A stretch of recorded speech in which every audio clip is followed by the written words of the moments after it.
नमस्कार। पॉलिटिक्स में आप सबों का स्वागत है। और आज हम बात पॉलिटिक्स में मुकेश सहनी की पॉलिटिक्स की करने जा रहे हैं। देखिए, हम शुरुआती दौर से कह रहे थे कि यह आदमी बहुरूपिया है। तेजस्वी इसको जिस वजह से साथ ला रहे हैं, हम इसके राजनीति को बहुत करीब से पिछले 10 वर्षों से देख रहे हैं।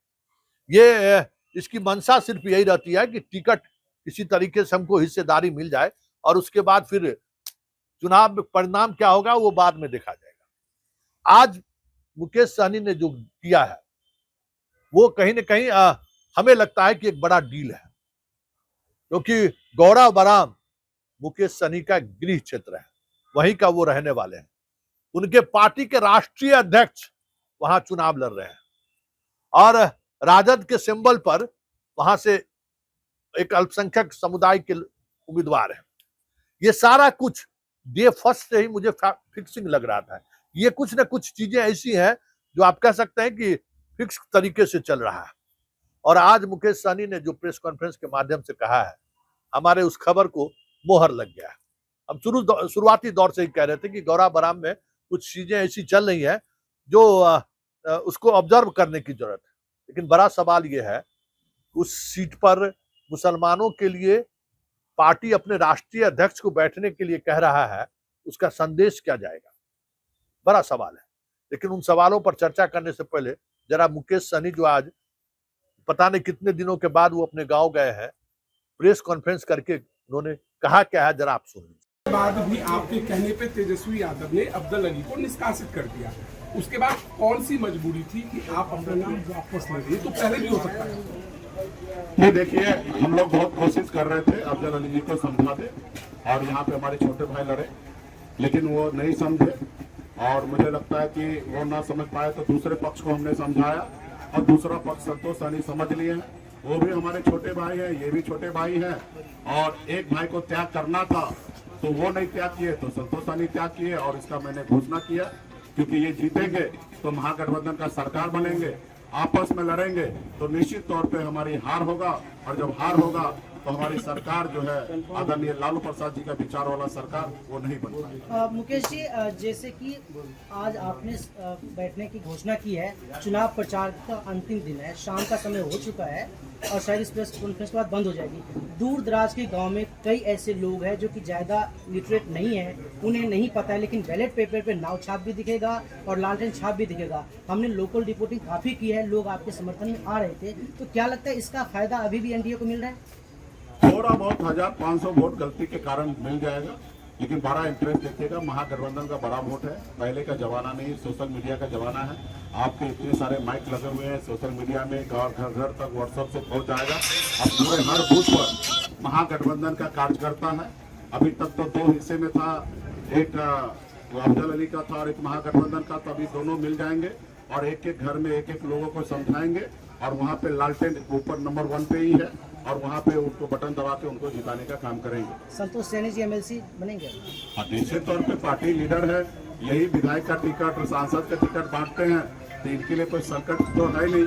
और रहा कि हम लोग संघर्ष कर रहे हैं, हम बिहार में बदलाव लाना चाहते हैं। एमएलसी विधायक जो है आएंगे, बनेंगे, बनाते रहेंगे, ये मकसद नहीं है। हम तो मंत्री बने हुए थे, हमने मंत्रिमंडल से बाहर निकल के कुर्सी को लात मार दिया, क्योंकि मेरा मानना है कि जो पद पे आप है उस पद पे बैठकर बदलाव होना चाहिए। और बदलाव हो तो रहिए, नहीं बदलाव हो सके तो ऐसे पद पे नहीं बैठना।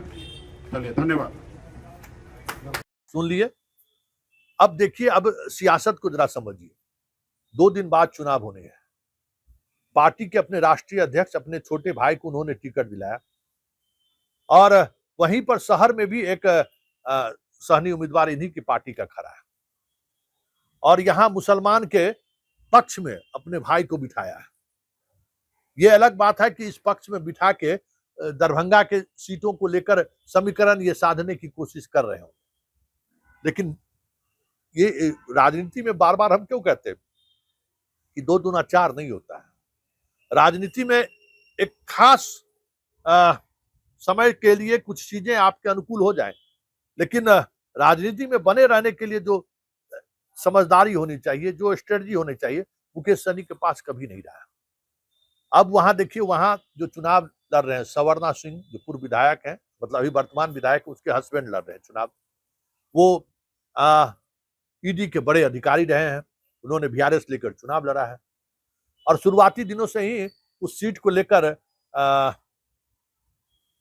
चल रहा था बात, वो आज साबित हो गया। लेकिन सहनी वोटर किस परिस्थिति में मुसलमान को वोट करेगा, जबकि वहां सहनी और मुसलमानों के बीच 36 का आंकड़ा है।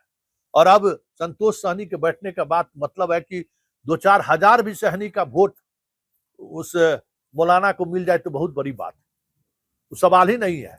इसने तो ओपन छोड़ दिया, अब स्पेस दे दिया कि भाई अब वहां से बीजेपी चुनाव जीत जाए। यूं कहे कि अपने भाई को बिठाकर सहनी वोट में अगर 10,000 वोट का भी अगर डिवीजन कराने में मुकेश सहनी कामयाब हो जाते तो बीजेपी का हार तय था। दोनों में से कोई उम्मीदवार की जीत तय थी, मतलब या तो राजद का उम्मीदवार जीतता या नहीं तो फिर मुकेश सहनी के भाई चुनाव जीतता। अगर मुकेश सहनी के भाई चुनाव नहीं भी जीतता ना, इतना वोट 10,000 वोट भी अगर ले आते तो फिर बीजेपी का हार निश्चित। तो क्या ये माना जाए कि इन्होंने बीजेपी से चुनाव से पहले ही डील कर दिया है? बड़ा सवाल है। और ऐसे में शहर में जहां इनके पार्टी के उम्मीदवार सहनी हैं, क्या वहां के मुसलमान या फिर अन्य जो वोटर हैं अब भरोसा करेंगे क्या? कई तरह के सवाल खड़े हो गए। पूरे बिहार में जहां इनके उम्मीदवार चुनाव लड़ रहे हैं, अब कोई क्या भरोसा करेगा कि ये कहां किससे डील कर रहे हैं? ये बड़ी बड़ी बात है। याद होगा कि चुनाव से पहले गुलाब यादव की बेटी को इन्होंने टिकट दे दिया, फिर वो उन्होंने वापस लेकर नीतीश से आकर वापस लेकर तेजस्वी से आकर हाथ मिला लिया। मतलब सीधा गुलाब यादव की एंट्री नहीं करके भाया मीडिया एंट्री करा देना है। ये सारी चीजें जो मिथिलांचल में जो देखने को मिला है, जो एक अलग तरीके की सियासत तेजस्वी और मुकेश सहनी मिलकर करते हुए दिखे हैं, ऐसे में पूरे मिथिलांचल में मुकेश सहनी और तेजस्वी का सुपरा साफ हो जाए तो कोई बड़ी बात नहीं होगी, क्योंकि ये सियासत हिंदू मुस्लिम पोलराइजेशन का जो पॉलिटिक्स है ना, उसको एक अलग हवा देगी। जिसके कह सकते हैं कि आज जोगी के रोड शो के बावजूद भी वो पोजीशन नहीं बन पा रहा था। वो कह सकते हैं कि जो बीजेपी का अपना एक तरीका है चुनाव लड़ने का, अपना एक जो स्किल है कम्युनल पॉलिटिक्स का, इतने बड़े स्तर पर प्रचार होने के बावजूद भी जो बातें, जो नैरेटिव सेट नहीं हो पाया, वो नैरेटिव मुकेश सहनी ने आज उम्मीदवारी वापसी करके सेट कर दिया है। तो इसको क्या कहेंगे? यही समझने की जरूरत है कि जिस तरीके से चीजें चल रही हैं, हम बार बार क्यों कहते हैं कि विपक्ष जो है चुनाव लड़ ही नहीं रहा है। विपक्ष बस किसी तरीके से 14 तारीख का इंतजार कर रहा है कि ये चुनावी दोनों फेज का इलेक्शन खत्म हो जाए और काउंटिंग होकर रिजल्ट आ जाए। बस जितनी जल्दी ये हो सके, हमें लगता है कि बस यही सोच विपक्ष का है। हो गया बाबू, हो गया।